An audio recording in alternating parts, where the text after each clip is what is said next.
Good morning, everybody. Today is Friday, October 22nd, and the Browns are back in the win column.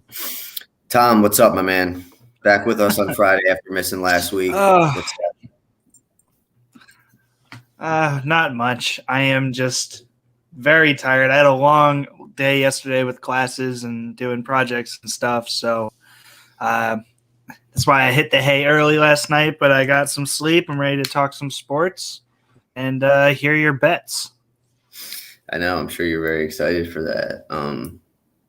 Yeah, so the Browns got back in the win column yesterday. Don't have much to say about it, really. I mean, the Broncos, I think we all kind of knew they were frauds. And then when the Browns want to play defense and actually have their guys try, their defense is really, really good. But yeah, they never. I mean, when the Browns came down and scored that opening drive, and then the Broncos went 3-and-out, I kind of suspected it was going to be a game like this. I did not think Dearness Johnson would have nearly 150 yards. I thought he would have close to 100 yards because he did it last year when both Chubb and Hunt were out versus the Cowboys. So I figured he'd have close to that. He had a really good game. And I guess my main takeaway is that, and you can kind of take this whichever way you want, last night was a nightmare for Baker Mayfield. Not that they won or anything like that, but it basically just showed that with this system and with this offensive line, as long as you don't have a quarterback out there that's making making mistakes and throwing interceptions, you have a pretty good chance to win. I mean, granted, Denver wasn't very good, but the Browns still beat them with their backups. But I mean, I also started to wonder how the injury probably was affecting him these past couple of games, because the first two plays the Browns ran one was that tight end screen, and then one was when Jarvis Landry cuts over right behind the offensive lineman and does like a little quick out, whatever, on the other side when he comes in motion. I mean, those are Baker Mayfield plays. Like, he always runs those. Stefanski always sets him up. So I have to believe his arm's really struggling in. But once again, this was a nightmare for Baker because many things. I mean, it's a nightmare that he got injured in the first place because he knows he can't sit out this year because he's not going to get paid. I mean, I still am not giving him an extension at this point. So we can't sit out the rest of the year. So it came out today that he's got a fractured shoulder as well. So I don't know what he's going to do. But yeah, if you're him, you just had to look at that last night and be like, wow. Like, I mean, the Browns probably win the Chargers game after the Chargers game. I don't know. The Browns would have won a couple more games over the years had Baker not made like dumb mistakes. But I don't know. What are your takes on it? Yeah, I mean, I agree 100% in the fact that it was the nightmare game for Baker. Everyone kind of knew Case Keenum was still pretty good. He's always been a guy who's come in backup situations and played really well. And then when he had an offense built around him, he sucked. But now he's back in that backup role, kind of has like a Tyrod Taylor to him, I would say, like just able to come in, win games when you need him to. Yeah, what I like to always go ahead. Sorry. What I like to always say with backup quarterbacks is, like, obviously if your number one quarterback goes down for the season, there's no salvaging that. Like, there's no salvaging. The backups just got to come in and get through 17 games now. But like, your perfect backup is a guy. I mean, even Ryan Fitzpatrick, I think, has elevated his game up to where he's a legitimate starter, in my opinion. But yeah, you have a guy like Case Keenum or Tyrod Taylor, I think Tyrod Taylor could probably still start some places, but Case Keenum, where if your quarterback goes down for a game or two, this guy can make sure you stay afloat. And that's like the best thing that a backup quarterback can be. And that's what Case Keenum showed. And you can keep going with what you were saying. Sorry. No, you're good. It's just like, you look at a team like the Seahawks, they lose Russ for 8 to 10 weeks, and you're stuck with Geno Smith. Like, Geno was supposed to be a Case Keenum type quarterback where he can come in and win you games if you need him to, but it's just not his system. The thing about Case Keenum is we've seen him come in and play in multiple systems that were not built around him and had success. Whereas when he went to Denver, I think it was Denver, where they built around him and they paid him to be the starting quarterback, and he absolutely flopped. Like I think that was in Minnesota. I think that was in Minnesota. What? I think that was in Minnesota. Minnesota? Then it was one of the two. I was debating which because I get where he came in and stepped up. Keep going. You're good. Keep going. I forget which team came in and stepped up, and then that off season the other team signed him to a big contract. Yeah, Case Keenum was the one. He was the quarterback who threw the Vikings like Hail Mary to Stephon Diggs. He was the quarterback then. It wasn't a Hail Mary, but in 2017 when they beat the Saints in like the NFC, I don't know, one of them. And he threw the pass to Stephon Diggs. But yeah, like I said, it's unfortunate, but it's just going to show you that if you don't have a guy in there like Baker who's going to make mistakes like that, I mean, you're going to win the game most of the time.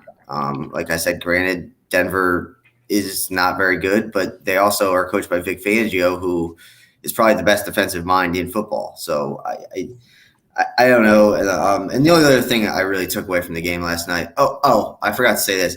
I mean, this is the reason that guys like running backs and things like that are easy to find for guys like Kevin Stefanski and Kyle Shanahan is because they run a West Coast zone system running, and basically you can put in any running back and it works like that. We've seen it with San Francisco with Kyle Shanahan. It just works because they everyone's run in a zone system before and it works. But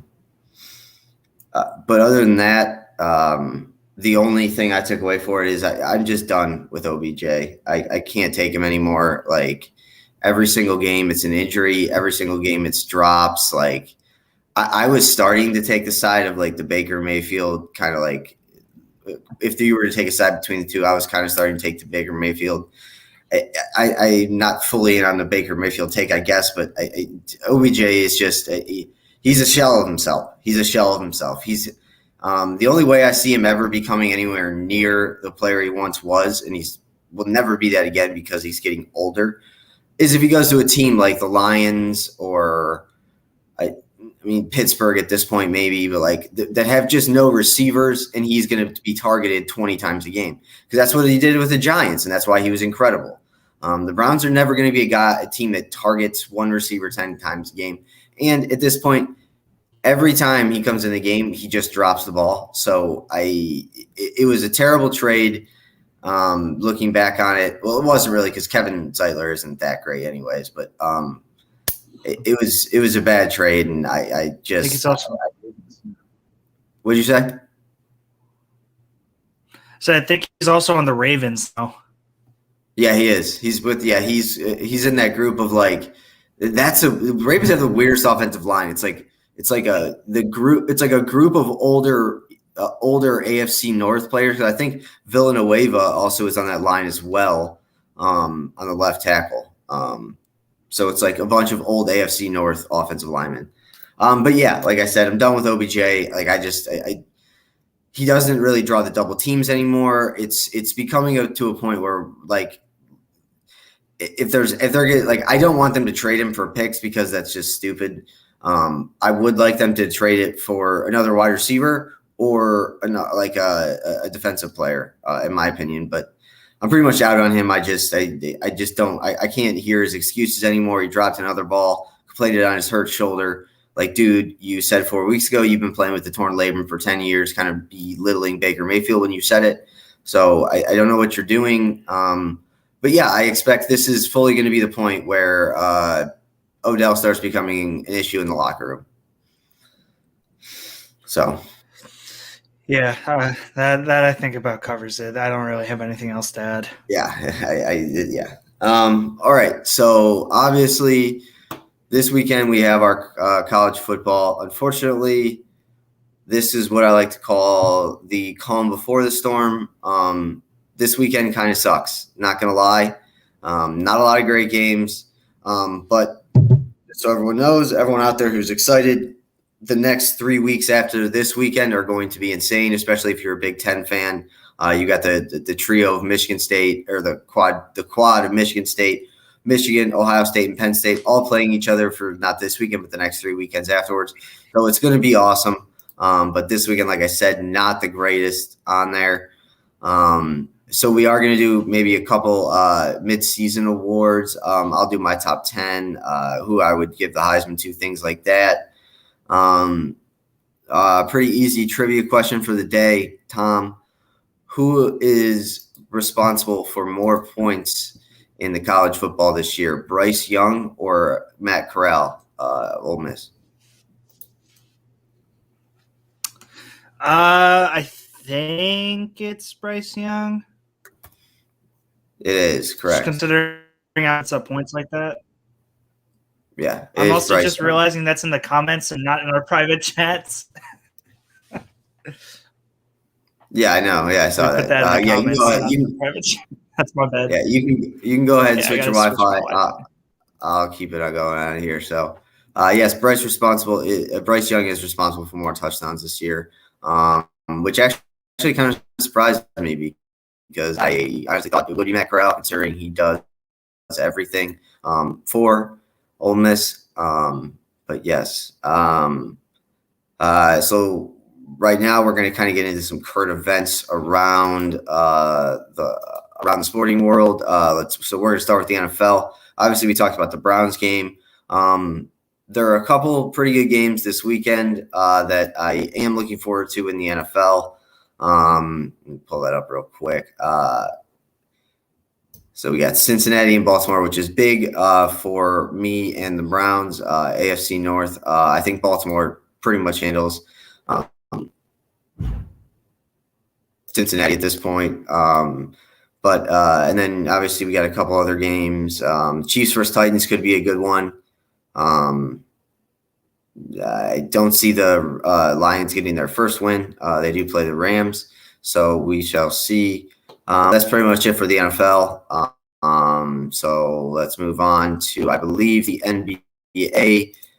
Yes, the NBA started yesterday. Wednesday. Started Wednesday. Cavs played, lost to the Grizzlies. Ja Morant had a great game. Jaren Jackson looks like he's finally going to have a full season for the Grizzlies. The Cavs did not look all that great. They were pretty much okay, and but they lost. So, yeah, that's all I got for the NBA. Tom is back. This will be a little better.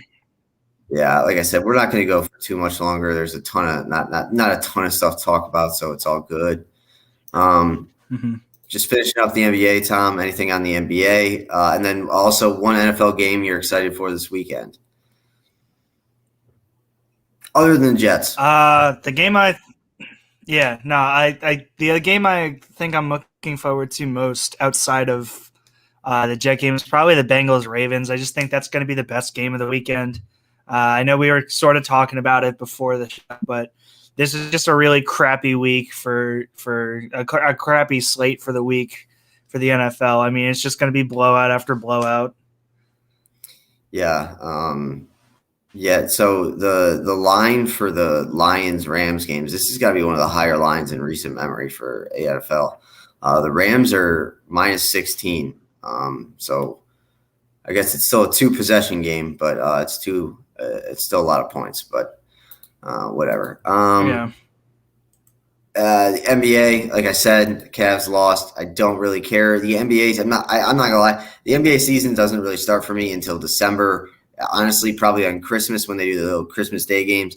That's when I that's when I put the start of the NBA season as for me, because I got to tell you, I could absolutely care less about this next month and a half, because it literally means absolutely nothing to the playoffs, nothing to the offseason. The only thing that will be interesting will be, the continued Kyrie Irving saga. I don't know what he's going to do at this point, and I can't hear about him anymore. He is his like whatever. If you don't want to get the vaccine and you think you have your like ideas behind it and you think you're right, that's fine. Whatever. I don't care. I think everyone should get the vaccine because you're just it just shows that you care about human life and you're protecting others around you. But Kyrie Irving saying that he is not going to get vaccinated, not because he doesn't believe in the vaccination, but because he's standing up for the people who are being fired or like put on leave because they didn't get the vaccine. I just don't know what his point is. I don't know what he's trying to do. He has to be one of the most talented players of recent memory in the NBA that has just something happened to him after the Cavs won that championship or something where his mind was like totally warped into a different different human being. Because I even went back and watched some of his high school press conferences, or not his high school ones, but the ones where he was like a Duke media day when he was going to Duke for his freshman year. He was a normal human being. Like he was normal. And now he is sticking up for, I don't know, the people that just got fired or just like, I don't know. I'm not going to get into the whole vaccine thing. I do think like it's been proven that you aren't really going to die from it. So if you like your job and would like to keep your job and they require you to get a vaccination, just do it. It's not that difficult. But I'm not going to get into politics about it. I just really don't care. But I do think that the whole Kyrie Irving thing, I don't think it's ever going to end. And I think the funniest thing right now going on in the NBA is you have, like, if you looked at these two players 5 years ago and Kyrie Irving and Ben Simmons, you'd be like, wow, these guys are going to be the two best point guards in the league in, you would say 2021, 2022. And it looks like neither one of them will be playing this season, whether it be because of their own choice. Well, it will both because of their own choices. Also, part of Ben Simmons is that nobody wants him. So anything else on the NBA or the vaccine? Really anything. I think I've touched on every sport, every social issue, all of it. So anything on anything, really. I actually had a pretty good time watching the Knicks game, or at least I should say the end of the Knicks game, because I was watching it at a bar with my friend. Who they play? They were playing the Celtics opening game. Went to double overtime, and Evan Fournier, in his first game as a Knick, dropped 35, which he's the first Knick to, I believe, drop 30 or more points in their opener, or the team. And it was against his old team because he was just on the Celtics up until this summer. Very fun watching double overtime, and they won by, I think it was like 4. So I didn't think I'd ever say I had fun watching a NBA game, but I guess I'm a little basketball deprived until college starts out. So I watched literally like the last 5 minutes of the fourth, and then like had it side by side with the Braves Dodgers game. So I was like kind of watching that. And then when they were in timeout, I was watching the NBA. Yeah. The last 5 minutes of what probably took almost an hour. Yeah. I mean, I am very excited for college basketball to come back.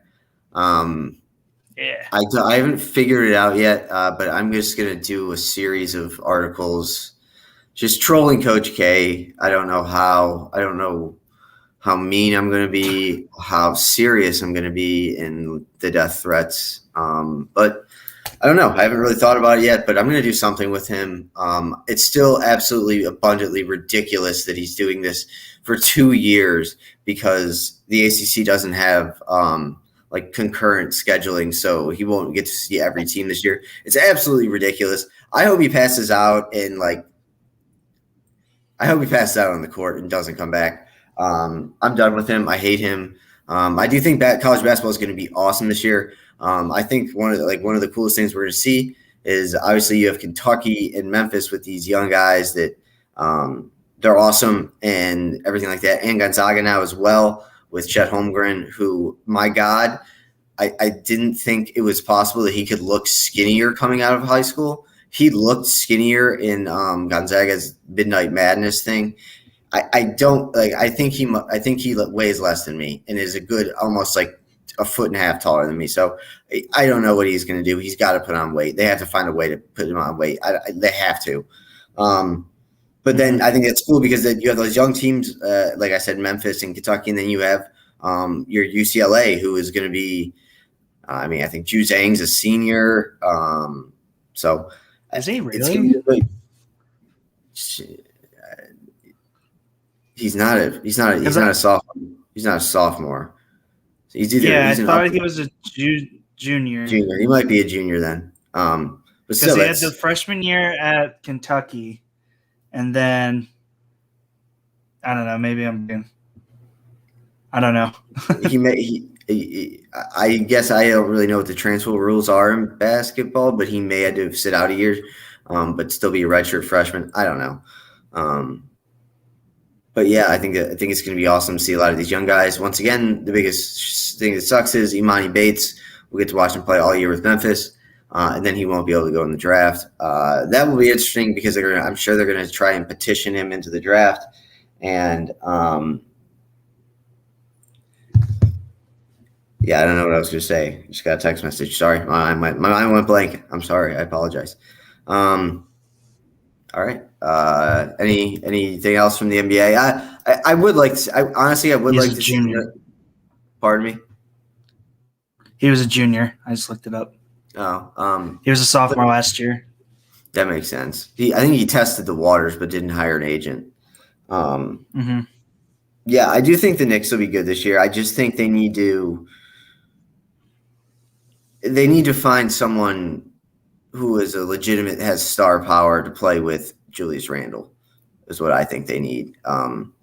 Like they would be the Knicks would be a very viable like Eastern Conference contender to me if they had a better point guard. Like I just don't think Derrick Rose is it anymore. I don't know. Whatever. The Knicks were good. The Knicks are. You know what I can tell you? The Knicks are going to be better than the Cavs this year, so that's fine. Evan Mobley, another guy that just I'm looking at a tree outside, and I don't think I think Evan Mobley's skinnier than it. I think he is. Like it's crazy. I don't know how these 7-footers make it this far and like just don't put on weight. I don't understand it. I don't know. I guess Tom, you can fill us in on baseball. Anything other like really exciting about baseball other than what is it 3-2 now in both? I think it's 3-2 in both now. I believe. Okay. Let me see. Yeah, the Dodgers put up 11 last night because, like, of course, the Dodgers are on the brink of elimination, and Chris Taylor, who doesn't do anything all year, is like, yeah, I'm deciding to go yard 3 times in a game. Like Ridiculous. Yeah, it's ridiculous. So yeah, that one's 3-2, and then the Astros just won on Monday, so they're at 3-2 now as well. I mean, unless you're from Houston or LA or Boston, like America has to be cheering for the Braves, right? It has to be. You have to be cheering for the Braves. I don't understand how you could cheer for the other of those 3 teams. The Astros are disgustingly cheaters. The LA Dodgers, like, I would like to look down and look at their payroll, and compare it to like Manchester United's, because obviously Manchester United and the soccer clubs, it's very different financially and how they do things. But I think they would come close to matching Manchester United's like their contracts.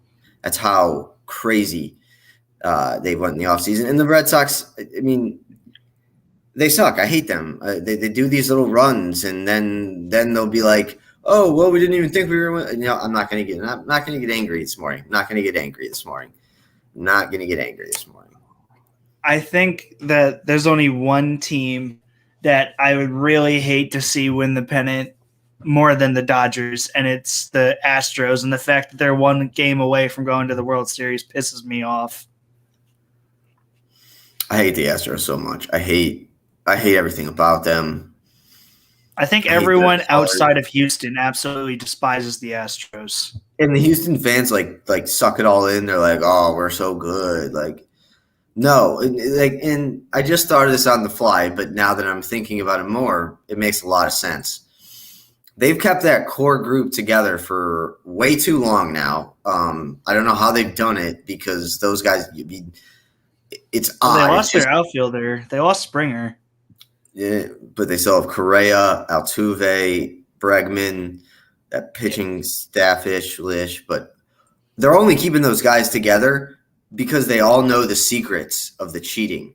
So if one of them leaves, then they all everyone's screwed. So that's why Springer left. I'm kind of surprised he didn't I guess he doesn't want to out them because then he could get in trouble still. But once they start to retire and they start to stop playing baseball, they'll be yeah, we cheated the hell out of baseball. Yeah, and if they go and in 25 years, they I don't know, Alex Bregman comes out and says that. I in 25 years, I'd be you know what, nice, you guys got away with it, good for you. But right now, it's the Patriots, it's Deflategate, it's get them away from me. Houston is such a gross city. They have three. How can the Astros be good when the Rockets and the Texans are so bad? It's not Houston. Houston is like New York in a certain sense, where just all the sports teams suck. But the reason that it's worse in New York is because there are double the amount of teams. Yeah, it's. So I got to tell you, if you're out there and you were watching this World Series or these pennant games, and you were not cheering for the Braves overall, I probably wouldn't get along well with you. So I hope that we never meet. 100% agree. Unless you got something else on anything, I usually I always put in. I hate Boston so much. Fuck the Red Sox. I mean, that's a universal term. I'm pretty sure. Yeah. I mean, I say that it's just become part of my vocabulary. Whenever Red Sox or Boston just crosses my mind, I just think about murder. Tony B. All right. Let's get into what? Do you know who Tony B is? I don't know who Tony B is. Who's Tony B? He said, "Yo, what's up, guys?" Oh, Tony, but you can call me Raptor. Okay, Raptor. What's up, buddy? Do you hate Boston? Because we hate Boston. I don't know. He might be a Toronto guy. It could be Tony Boston for all we know. That's true. All right, let's get into Tony Boston. Let's get into week 8 of college football. Yeah. He's riding the train. All right, good. You can keep listening, Tony. Raptor. All right. Power rankings for this week. Mine are pretty standard, par for the course. Georgia 1, 2 Cincinnati, 3 Oklahoma, 4 Bama, 5 Ohio State, 6 Oklahoma State, 7 Penn State, 8 Michigan State, 9 Oregon, 10 Michigan. Heisman wise, I still think Matt Corral is the leader right now. Bryce Young isn't far behind him, and neither is Kenneth Walker. Caleb Williams has a very, very, very small outside chance of winning just because he came in so late. And the same kind of can be said about CJ Stroud from Ohio State. If the award to be given this weekend, I'm going to say pretty confidently that Kenneth Walker III from Michigan State would get it. He's got over 900 rushing yards in, I think, 6 games. He's been a beast. But that's who I would give it to. What about you, Tom? Who would be your midseason Heisman winner? I mean, I'm not gonna go against Matt Corral. I mean, he looks legit. Yeah. I think there's something to be said. I agree 100% with your Kenneth Walker thing. I think there's something to be said for giving it to it obviously should be the best player in college football, but I don't like giving it to guys off the big schools. Yeah, Bryce Young's great, but is he really a great quarterback? Is it just the fact that in Alabama's system? Same thing with all the Ohio State quarterbacks that have won it. They never turn out to be great football players. Hence Dwayne Haskins. I know he didn't win the Heisman, but picking a quarterback off the head. But there always seem to be guys in contention from these big schools when maybe they're just a part of the system. Maybe we should be giving it to guys like Matt Corral coming out of Ole Miss, who is the whole team. You know what I mean? I just think there's something to be said for that. I agree, but you're barking up the wrong alley with Matt Corral because Matt Corral is only good because of the system. Yeah. He is so good because he knows that there's no one behind him that can play. So he has like the longest leash ever, I think. B, and then B. I don't think there's any other coach in the country that would let Matt Corral like have as much freedom that Lane Kiffin allows him to. But I agree completely with what you're saying. I mean, the Heisman Trophy is no longer given out to the best player in college football. It's given out to the best player on one of the best teams. I understand there should be years where if like that, what was it, 2007 season where everything was just completely thrown upside down, like giving it to the quarterback on the best team, you know who's the greatest example? Gino Torretta. Do you know who Gino Torretta is? Yeah. Yeah, you do. I'm sure you do. Right. Gino Torretta I think he was like Miami quarterback, or maybe it was Florida. I think it was Miami. Like everything was just so weird, and there was no true standouts. Give it guy on the best team, the quarterback, because it's the most important position.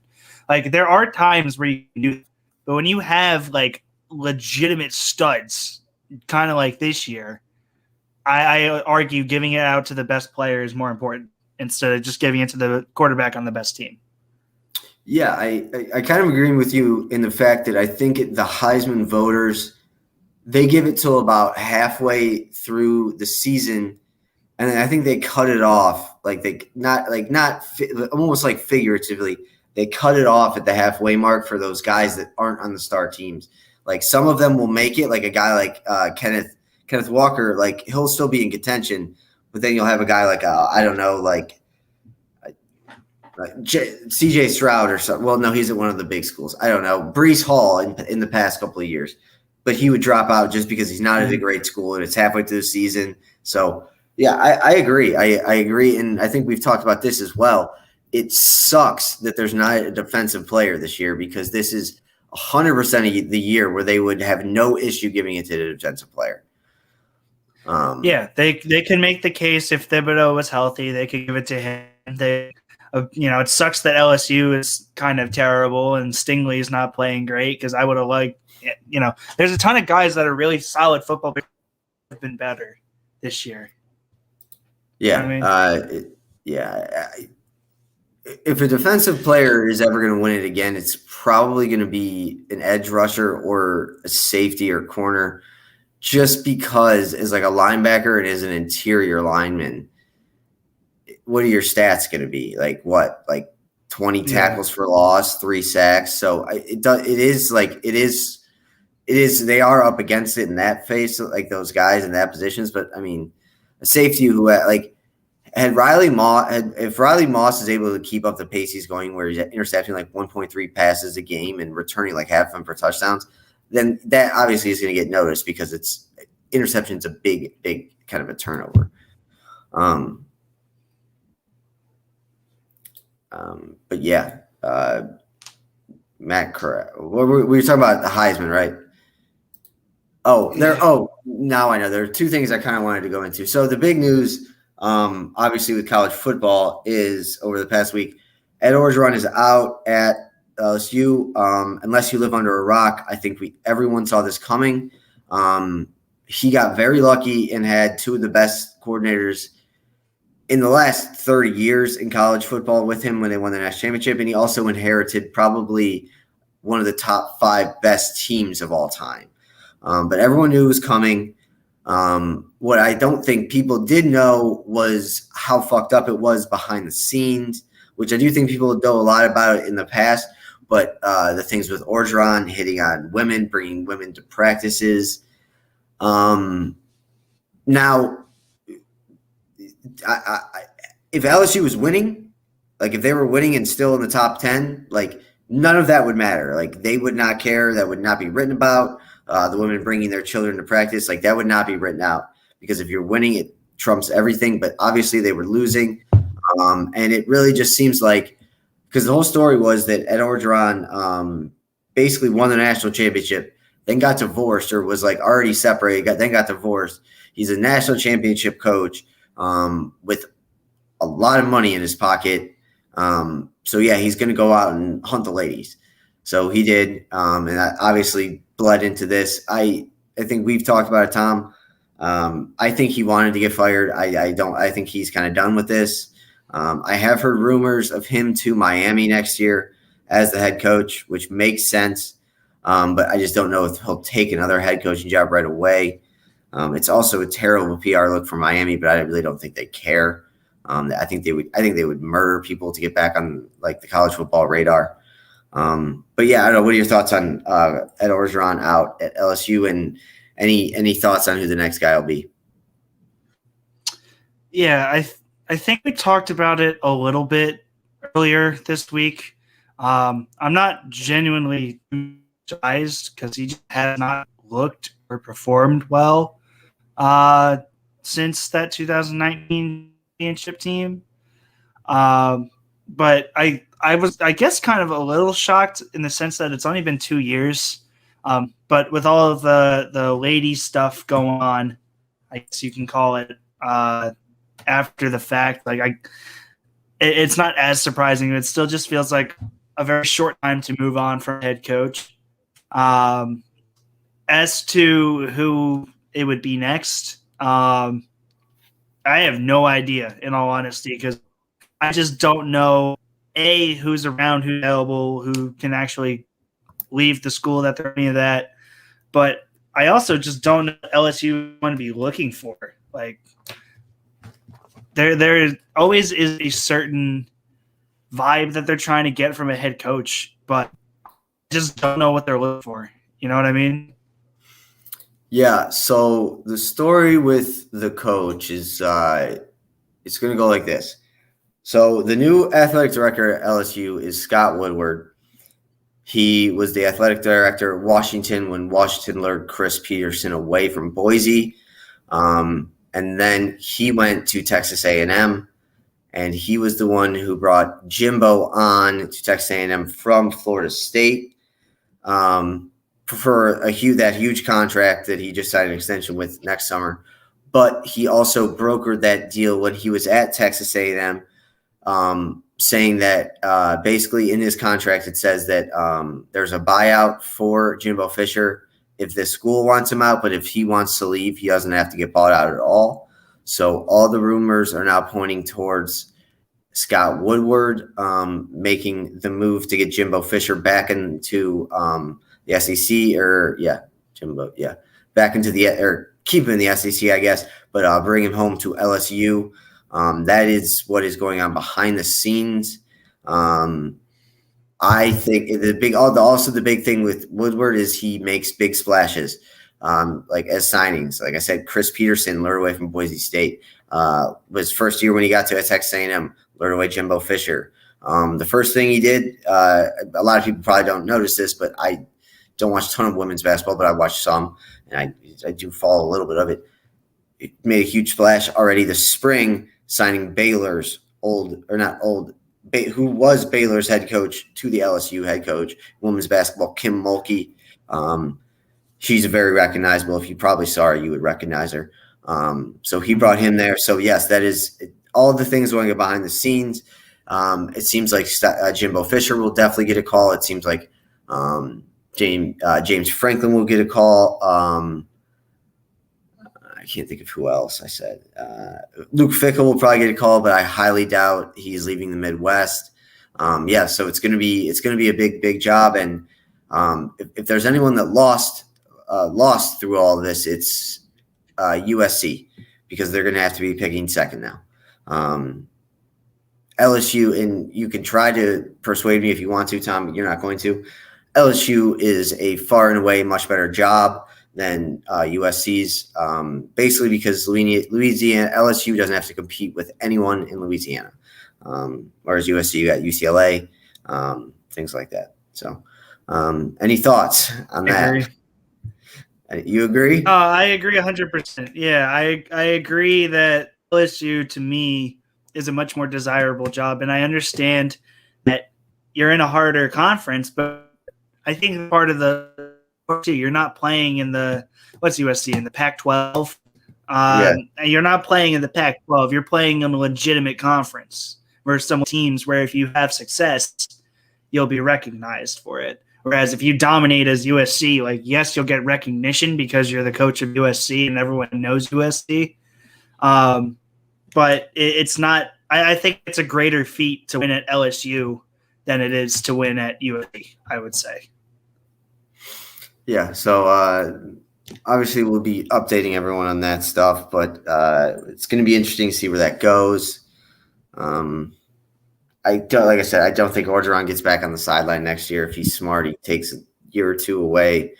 But yeah, I don't know. That's pretty much it for college football news-worthy stuff.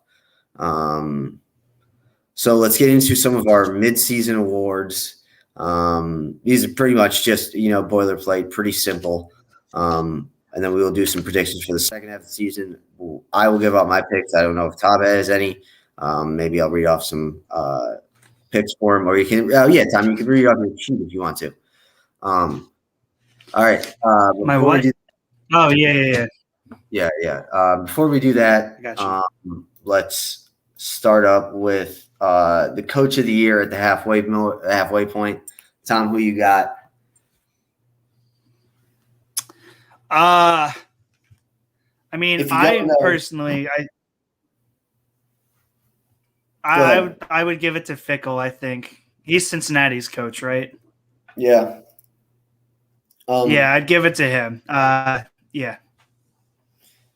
It's a good choice. I don't think they'll give it to him because they knew he was going to be good. He'll be a top 3 contender, I think. But I don't think he gets it. Right now, if the award were announced today, I think there's a runaway favorite, a runaway winner, and his name is Mel Tucker, Michigan State coach. Basically brought in, with everything that's been going on at Michigan State, obviously including the gymnastics, Larry Nassar thing.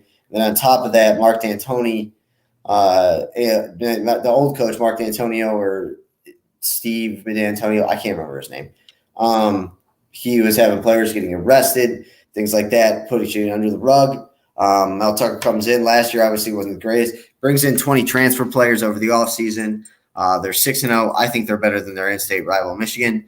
But yeah, he's done a hell of a job there this year because I did not think he would be able to turn them around with how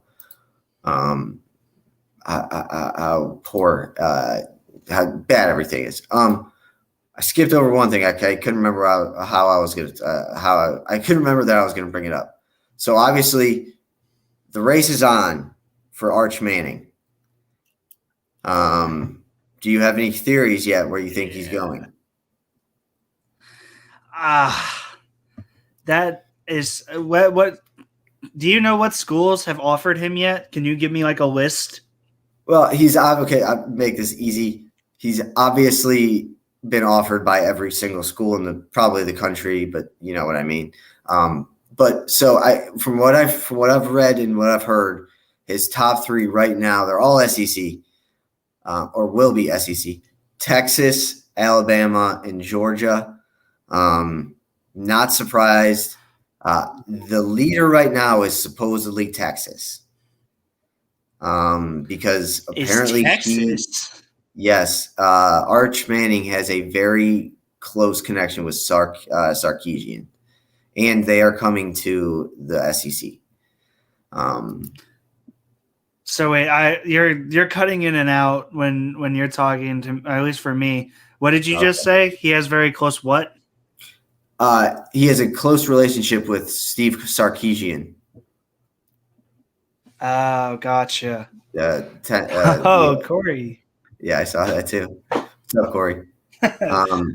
What up? Yeah, he's got a really good connection with him.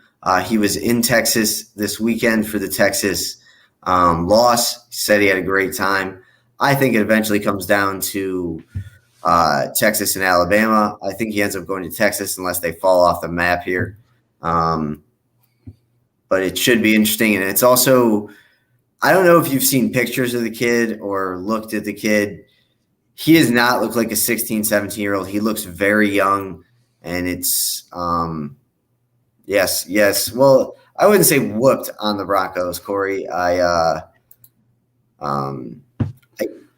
They got lucky, and you missed us talking about it already, but it was a bad night for Baker Mayfield, we think too. So, but yeah, the Broncos need to step it up. I don't know what the hell they were doing. I mean, I also don't know what the hell Von Miller was doing before the game, saying he's going to go off. I mean, come on, Corey. I also want to know what Donovan Peoples-Jones was doing before the game, because he hurt his thing or whatever, and his hamstring, and wasn't able to play, and it pissed me off in one of my leagues. I don't know because he literally came out and said, "I'm not playing." I don't know. It was one of the 32 teamers. Oh, I was going to say, I don't know why Donovan Peoples-Jones is on your team.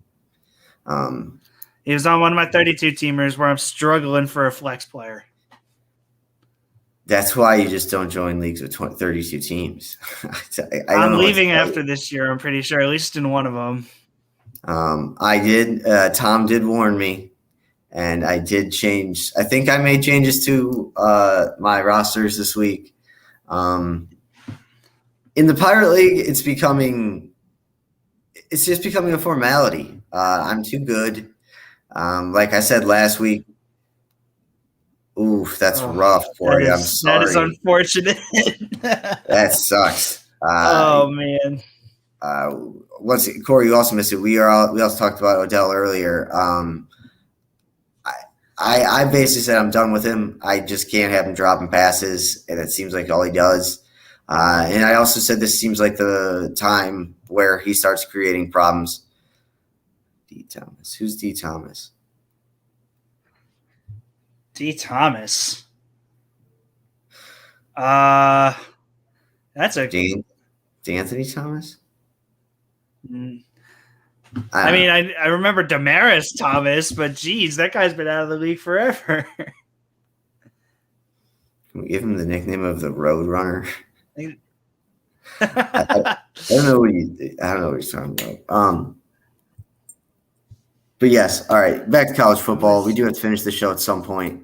We were very off track. We're not even at the picks yet. Oh, D'Anthony Thomas. Yeah. Played for Oregon. The running back last night. Oh, D'Ernest Johnson. Yeah. Okay. Yeah. I was like, Corey, you should ask me. I said he'd have close to 100 yards.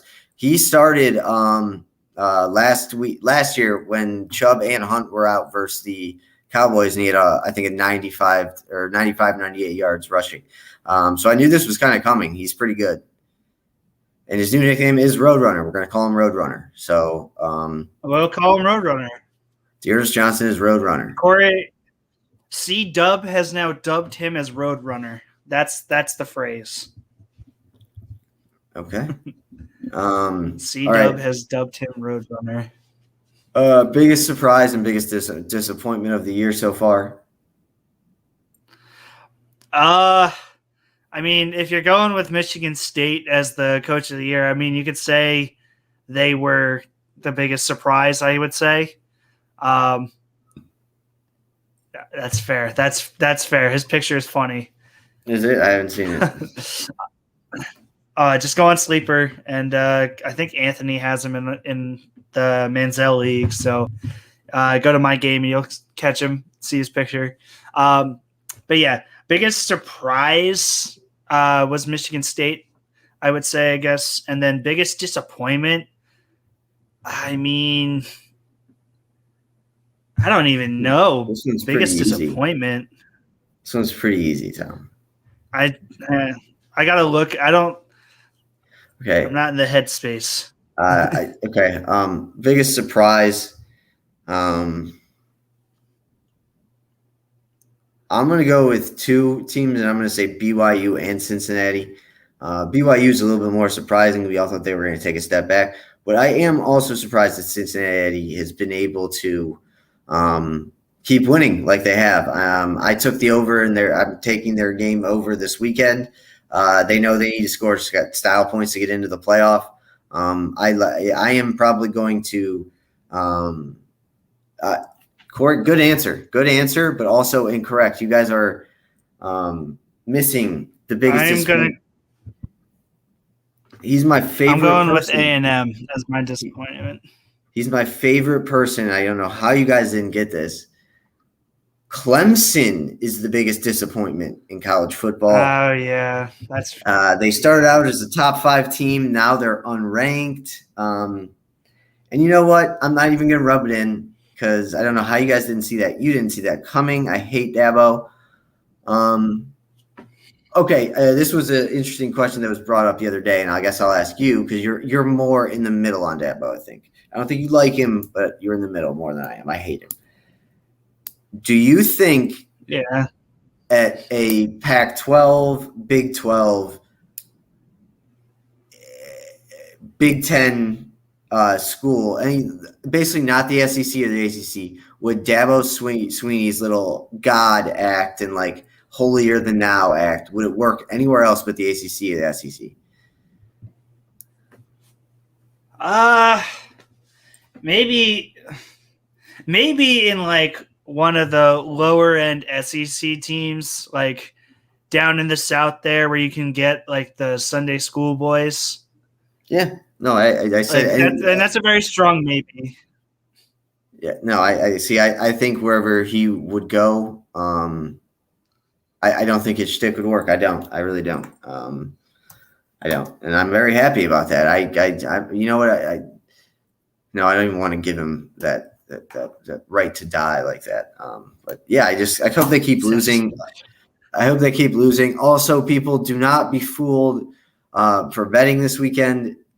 Pitt is ranked 23rd. Clemson is unranked. They're playing at Pitt. I think Pitt's actually favored by 3.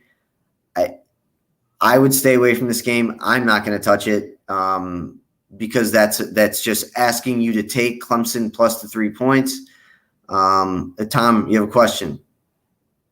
Let's say hypothetically someone was forced to take them for a pick'em pool. Would you take Pitt at minus 3.5, or would you go with Clemson getting the 3.5?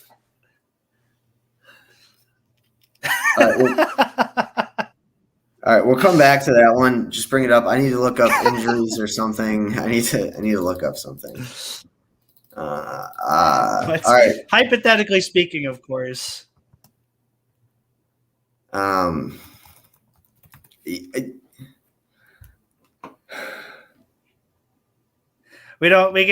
have to do that now. We could just get it out of here. Well, I'll just take the L. It's kind of whatever.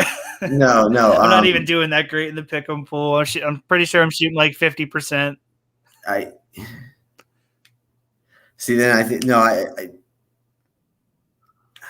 I go with Pitt. If I were you in your pool, I would just go with Pitt because it's one of those games. It's one of those games where I actually do think Pitt has a chance to win. Now, will they win by more than 3 or more? I don't know. Kenny Pickett is the real deal. If anyone's gotten his stock up in the NFL regarding the quarterback position, it's him. I still don't think he's a first-round talent, but by the end of the year in the combine, he could very well end up being a first-round guy. And in like a pool like you have, you say you're down right now. Well, everyone, I assume, in your little pool is probably going to pick Clemson. So this is where you probably gain one back over everyone. And like I said, I think there's a real chance that Pittsburgh wins. Clemson's offense is just not good. Their defense still has some dudes, and they are very elite dudes, the dudes they have. But when they're on the field for 3/4 of the game, like 80% of the game, it changes things. So that's all I'll say about that. But great question, caller. Great question. Couldn't have waited until we actually got there, but all right. All right. The game I'm most excited for in the second half of the season, I will say it's not this weekend, but next weekend, Penn State at Ohio State. Finally, the Big Ten did something right and is not going to have them do their noon kickoff, which I do like the noon kickoff. It's awesome because you get to see the rest of the games. But these Big Ten, like these rivalry games, these big games, need to be played at night. You see what happens at a place like Penn State. It's awesome. Ohio State's going to have a readout apparently, which is so I don't really care about that. But I also think the place will be rocking just because this is the first night game and the first big game since Oregon, really, where Ohio State needs to win it. So I'm looking forward to that. Do you have a favorite game you're looking forward to, Tom? I didn't quite catch your question. Fine. Did you have a game you're looking most forward to? Yeah, I'm not able to hear you at all. It's coming in like very quiet, and I can't really make it out. All right, hold on. I hear you relatively clearly now, I think. Can you hear me? Sort of, yeah. All right. Well, we're just going to fight through this right now. Never mind. We'll get through everything. I'm just going to get to my picks then. All right. Sure. Mm-hmm. Sure. All right. Once again, great weekend for me last weekend. What did I do last weekend? Justin, you have a question from Corey. God damn it. I already said that. I answered it, Corey. I said Ohio State or Penn State at Ohio State next weekend, October 30th, almost Halloween. It's a night game. It's going to be exciting. I can't wait for it. But there are a lot of good games. I think obviously this weekend you have not a ton of them. Ohio State does travel to Indiana again this weekend. It's an interesting game. They kept it close last year. I never thought there was a time Ohio State was going to lose, but that could be a closer game. Oh, you were telling. Oh, my bad. Corey's here to save us on Thursdays when Corey, we need you back on Sunday. We need you back on Sunday sometime soon. Yeah, I was going to wait until the end of the show. Corey, you got to be making a comeback, bro. Yeah, I mean, he's saving the show, our Thursday show. So props to him. But yeah, so is there a game you're looking forward to? I don't know. Probably Ohio State, Indiana, just because I don't really want to commit to either game. It's probably going to be a blowout in Ohio State's favor. But you know what? Actually, I take everything back about what I just said. USC Notre Dame should probably be pretty fun. Yes, it always will be. It is Friday. Wow. He's fixing everything. Yeah, dude. I got it. Bro. Corey is the savior of this show. Oh, man. That will be a good game. That's always a cool game. Even if they both suck, it's always a cool color game, cool jersey game. So that should be fun. I will give out a couple picks that I already have down. I will give out the ones that I'm for sure I have already placed, and then I'll probably tweet out some FCS lines tomorrow morning because they don't come out until the morning. Everyone remember that. It's getting down to a great time to start betting on FCS. Let me tell you. But here are some of the picks I have right now. One flyer you should take a look at. Kenny Pickett plus 2,500 to win the Heisman. If they beat Clemson this week, he is going to be in the thick of that conversation, meaning 1, 2, or 3. So might as well take a flyer, put, $10, 15, 20, $100 on Kenny Pickett. There's a chance he wins. He's having an incredible season. Probably the biggest and only really intriguing game of the afternoon, Iowa State at Oklahoma State. It's Oklahoma State at Iowa State. Oklahoma State is 6-0, beat Texas last week. And they are getting 7 points here. Once again, this is a very weird line. I don't understand it. The media doesn't love Oklahoma State, but I love Oklahoma State plus 7. They're actually very good on defense this year. LSU at Ole Miss. Ole Miss won last weekend and it wasn't good. I think they were just happy to get out of there with a win. I've said it last week. I think I said it. I keep the same thing now. But I think Matt Corral is the best player in the country. So I like Ole Miss minus 9.5 at home versus LSU. Granted, this could be completely wrong because you never know how the team is going to react to the coaching news. They could either, fight for him for one more time, and things like that. But they could also hate him as well. So who knows? Corey with another question. Like offensive players, because you probably don't care about defensive players. Are we speaking fantasy, Tom, or no? I think he's kind of asking for maybe a little preview into a mock draft. Let's call it. Maybe he says yes. I don't know what for though. Yeah, there's 2 yeses. I just don't know. Fantasy, I'll tell you right now, anyone, if you have Tom Brady in your dynasty league as quarterback, you might struggle to pick up one of the rookies next year because I don't think there's a quarterback worthy of a first-round pick. Granted, we all know there will be a couple taken in the first round. That's just how the world works. Carson Strong out of Nevada. Everyone loves this guy. I don't. I think he's very inconsistent. I still have my money on Sam Howell as the best quarterback in this draft. He's had a shitty year this year, but if you look at him last year and how he played with the guys that are around him, Sam Howell is still my go-to guy in the quarterback position. There's really just no QBs this year. Like I said, Matt Corral could work his way into a first-round pick at some point, maybe. But yeah, no, there's Carson Strong is the only name you're going to hear for a little bit. So like I said, Sam Howell will be back up there as well. You could hear JT Daniels, even though who knows, JT Daniels just might never be seen ever again. He's just going to disappear off the face of the earth. He was such a weird kid. But yeah, there's no real quarterbacks. It's going to be an awesome receiving class. Unfortunately, Keyshawn Boot from LSU won't be in it. I think he's too young, so that stinks. It could be a legendary. Running backs. I'm trying to think. Brian Robinson Jr. Your boy Kenneth Walker. Yeah, the running back has become. And Tom, we talked about this. We talk about this almost every week, almost every Monday now. Running backs just don't matter as much. I mean, because we see what's happening with Saquon Barkley. Like everyone knows now that taking him 4th or 5th was just crazy.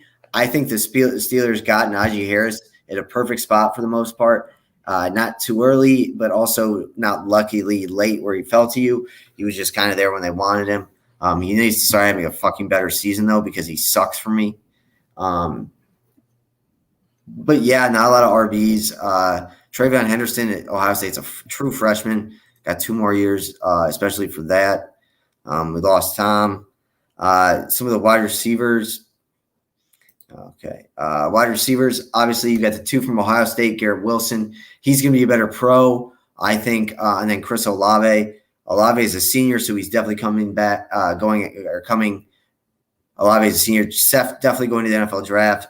Garrett Wilson will most likely skip his senior year, go to the NFL draft. Both for Ohio State, both worthy of top 20 picks. They're awesome. Like I said, Keyshawn Boot at LSU, except I do believe he is too young, so he will not be in. But then you have Jameson Williamson at Alabama. Who is from Ohio State, another Ohio State guy, but transferred down to Alabama. He is very, very good. Drake, I can't think of his last name. Drake, not Drake Bell. That's from Jake and Josh. I don't know. Receiver for USC, Drake something, very good. I know who you're talking about. Wide receivers who are good. Just Jahan Dotson is incredible from Penn State, number 5. He's worth a look. He's as a comp. I almost put him as in a little bit less of a. He doesn't have the hands that Terry McLaurin has, but he has more explosive ability, in my opinion. Jahan Dotson is very good. I don't know. Corey, I'll get your email from Tom. I can send you all this stuff. Drake London. Is that it? Might be him. Yeah, is his first name Drake? That's their leading receiver, so I assume so. Yeah. So, of course, sometimes we have. In the future, we're gonna have my guy Matt on, my other guy Matt. He does the top 10 prospects coming out.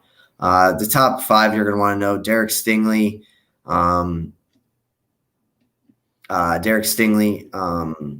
Why am I drawing a blank, Tom? Why am I drawing a blank? Evan Neal, Kayvon Thibodeau, DeMarvin Leal, defensive lineman for Texas A&M. It's a defensive line heavy draft, which is once again very odd after coming off a draft where we had like no edge rushers. So this show needs to be over. Like I said, I will get my picks real quick. Oregon versus UCLA. Oregon is getting. I have them at 2. I think they're getting 1 now. I love Oregon +1. I don't think UCLA is very good. OSU -21 versus Indiana. Not touching the spread on that game. I am hammering the over of 59.5. Yes, 100%, Corey. That's that's why if you're who was I saying? Who was I just saying? Tom Brady. Tom Brady. Yeah, you're Tom Brady guys out there. I wouldn't think Matt Stafford, but you're Tom Brady guys out there. You're gonna have to try and pull a trade this year because I don't know who you're gonna be happy with next year. Not that Trevor Lawrence is doing anyone really any favors right now, but he had some. I still believe Trevor Lawrence will be very good. I don't see anyone from this draft class being on the level that he is. Ohio State, Indiana, like I said, nail the over. Both these teams are top 15 in the country in total offense. And then the last one, University of Cincinnati at Navy. I'm taking the over of 48.5. Cincinnati themselves almost average 50 a game, so that is pretty easy for me. We got off topic a lot today. Thank you, Corey, for joining us. Not really joining us, asking questions. He did say, I believe he said he's down for Sunday. I believe you said that, Tom, correct? He did indeed. We'll obviously shore that up, but we obviously love having Corey on. So we will hopefully have Corey on Sunday once again, 11 a.m. for our Fantasy Sunday. And then usually go till kick. I could stick around if we have extra questions because the Browns obviously played last night. But, yeah. Other than that. What? I feel like the Jets have a 1 o'clock kickoff. Do they? I feel like they do. No, even if they do, it's not a big. Yeah, I mean it's not a big deal. We're usually off. They play the Patriots. Oh, God, I kind of want to know that. I kind of want to watch that. I mean, all right. So yes, like you said, Corey said, he'll let us know soon. So hopefully we'll get him on. If he can't come on,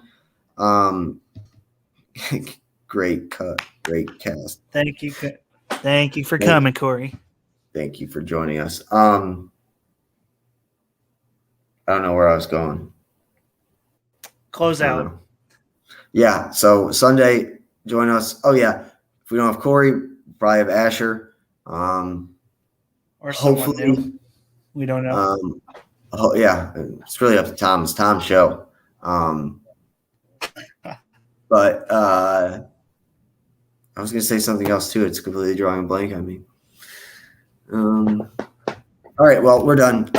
Any last words, Tom? Yeah, any last words? Scotus. Who's Butler play this weekend in football? Oh, we have a game, I think, tomorrow, and we play – hang on – Davidson. That at home? I think, yeah. I think we're at home. That wouldn't be a terrible game. Davidson is not They're as good as they 4-1. They're going to kick our ass. Yeah, they are. We're 2-5. Yeah, yeah. You know, I'm going to try and contact the Butler. It's fine. Everything's fine. I'm going to try and contact the Butler coach and see if we can get him on for the podcast. And I'm just not going to tell you about it. And you're just going to ask a billion questions to him. All right. We'll see you guys Sunday morning. I could probably do that. I know you could. I could probably find someone, but It's also watchable right. on YouTube in case you want to get wild or get kicked. All right. We'll see you guys Sunday morning.